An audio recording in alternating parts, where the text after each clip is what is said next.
शायद तुम भूल रही हो शनाया, मैं शौर्य गिल,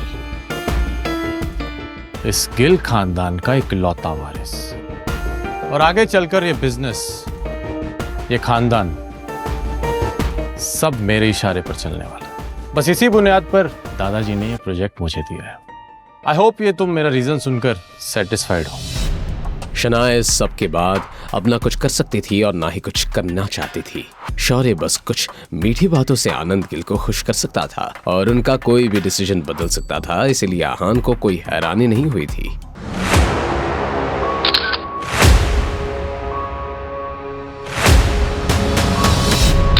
आपने इतना अच्छा मौका मिस कर दिया। आप चाहते तो आज के आज सारा काम खत्म कर सकते थे। कैसी बात के पैसे दिए मैंने आपको?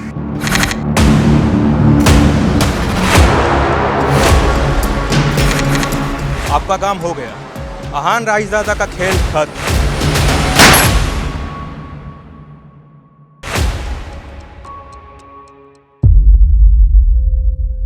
आहान, तुम्हें नहीं पता कि तुम्हारी इस खूबसूरत बीवी ने हर्ष मेहरा के साथ 5 स्टार होटल में कौन सी डील फाइनल की थी? शनाया ने पैनिक करते हुए मन ही मन में कहा, ये लड़की अपना मुंह बंद क्यों नहीं रखती है? पता नहीं क्या नाप शनाप बके जा रही है। वैसे तो मैंने कुछ किया नहीं है, लेकिन अगर आहान को कोई गलतफहमी हो गई तो क्या होगा? पता नहीं ये शकुन अपनी घटिया हरकतों से कब बाज आएगी। बस कोई गड़बड़ ना हो जाए। भले ही उस वक्त शनाया का चेहरा शांत लग रहा था, लेकिन उसकी आंखों में हलचल मची हुई थी। तुम कहना क्या चाहती हो, थोड़ा साफ साफ कहो। अब शनाया नर्वस होने लगी थी। उसने आंखों में घबराहट के साथ आहान को देखा। आहान के इसी सवाल का तो शगुन को इंतजार था। आहान, जब तुम दिन भर मेहनत करके शनाया को खुश करने की कोशिश करते हो, वो आहान की नजरों में हैरानी देखना चाहती थी, मगर आहान ने आगे जो कहा उसे सुनने के बाद वो खुद ही हैरान रह गई। तो so what? आहान, तुम्हारा दिमाग तो ठिकाने पे है? तुम जानते हो हर्ष मेहरा कौन है? हैंडसम है, रिच है, और तुम्हारी बीवी भी गुड लुकिंग है। तुम्हें लगता है कि पूरी रात दोनों ने सिर्फ एक फिल्म डिस्कस की होगी? हाँ, शनाया ने मुझे बताया था कि असल में दोनों फिल्म डिस्कस कर रहे थे। आहान, तुम्हें समझ नहीं आ रहा कि शनाया तुम्हें धोखा दे रही है?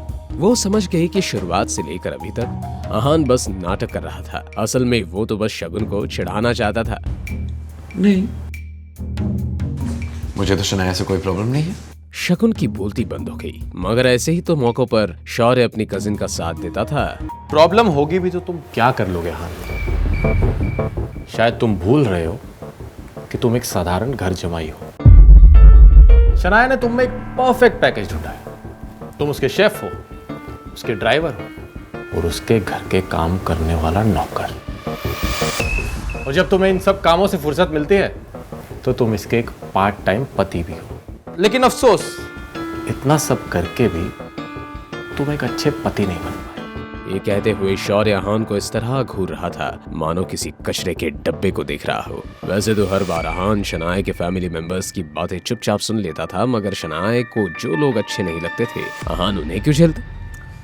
शौर्य, कल तुझे बहुत मार पड़ी ना? तो ठीक है? आहान का ये सवाल शौर्य के ताजे जख्म पर नमक का काम कर रहा था। मार पड़ी? इन सबसे तेरा क्या लेना देना? तू अपनी बीवी पर कंट्रोल रख। वो बाहर गुलछर्रे उड़ाती फिर रही है। शौर्य की बात से आहान को कोई फर्क नहीं पड़ा। तू अपना देख, शनाया को मैं संभाल लूंगा। दर्द हो रहा है? अब तक तो मार खाने की आदत पड़ जानी चाहिए थी, नहीं?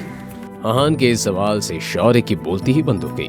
शनाया का बार अफेयर चल रहा है, तुझे इस बात से बिल्कुल फर्क नहीं पड़ रहा?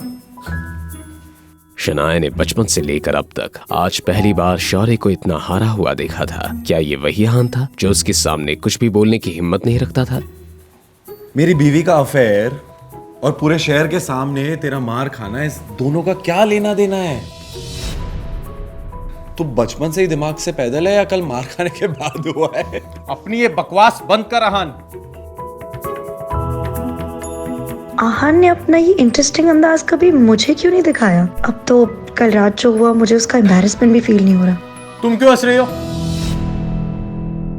हमारे इस पूरे खानदान को तुम पे शर्म आती है शनाया। शनाया के खिलाफ मैं कुछ नहीं सुनूंगा, आगे से मेरी बीवी के खिलाफ एक शब्द नहीं। तुम होते कौन हो मुझे रोकने वाले? मैं उसका भाई हूं, मेरा हक है उस पे, और गिल खानदान में किसी से भी उलझने की तुम्हारी औकात नहीं है। तू सही कह रहा है, मैं तुझे हाथ लगाने के भी लायक नहीं हूं, लेकिन सॉरी, तू किस लायक है ये बताना मुझे ज्यादा जरूरी लगा। उन तीनों ने भी आहान का ये अंदाज पहली बार देखा था। आहान की एक बात साफ थी, कोई उसे कुछ भी कह ले, लेकिन उसकी वाइफ शनाया के अगेंस्ट कुछ कहा तो आहान माफ नहीं करने वाला। क्या तुम जानते नहीं कि मैं कौन हूं? जब दादाजी को पता चलेगा ना कि तूने मेरे साथ ऐसा किया है, तो वो तुझे माफ नहीं करेंगे। इस पॉइंट पर आहान ने शौर्य को नीचा दिखाते हुए कहा, क्या तू सच में इस गलतफहमी में है कि मैं आनंद गिल से डरता हूं? बेशरम, क्या ये अपनी मौत को बुलावा दे रहा है? मुझे तो लगता है कि इसे और शनाया को दोनों को इस घर से बाहर निकाल देना चाहिए। उन सभी के लिए आनंद गिल किसी भगवान से कम नहीं थे। वो सब अपने फैमिली हेड के खिलाफ कुछ नहीं सुनने वाले थे। क्या इम्पल्स में आहान ने कुछ ज्यादा ही नहीं कह दिया? पता नहीं सबका क्या अंजाम होगा। आहान की नजर में ये वो लोग थे जो कमजोरों को परेशान करते थे और पावरफुल लोगों से डरते थे। उन सब लोगों को नजर अंदाज करने के बाद वापस चले। और अब जब उसका प्रोजेक्ट भी उससे छीन लिया गया था, तो वो ऑफिस में रहकर अपना मूड खराब नहीं करना चाहती थी, तो इसलिए उसने आहान की बात पर हामी भर दी। उन दोनों के जाने के बाद सोचते हुए शौर्य की आंखों में एक अलग ही आग नजर आ रही थी। ये कोई ऐसी वैसी नहीं, बल्कि बदले की आग थी। शनाया कब से आहान से कुछ कहना चाहती थी, मगर वो कुछ कहने के लिए अपने आप को तैयार नहीं कर पा रही थी। कुछ देर की खामोशी के बाद आहान, शनाया, तुम्हें मुझ पे यकीन है? शनाया इस सवाल के पीछे की वजह तो नहीं समझ पाई, मगर उसने बहुत ही ईमानदारी के साथ आहान की आंखों में देखा। तुम भरोसा करो, तुम्हारे दादाजी स्प्रिंग कॉर्पोरेशन का प्रोजेक्ट तुम्हें वापस देंगे। I promise.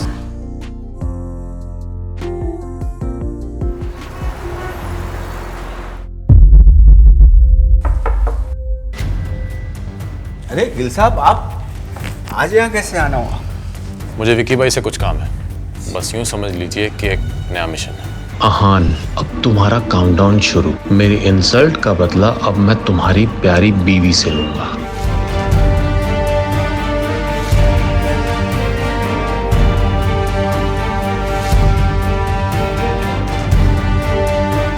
क्या आहान खुद को और शनाया को इस नई मुसीबत से बचा पाएगा? जानने के लिए सुनते रहिए पॉकेट एफएम।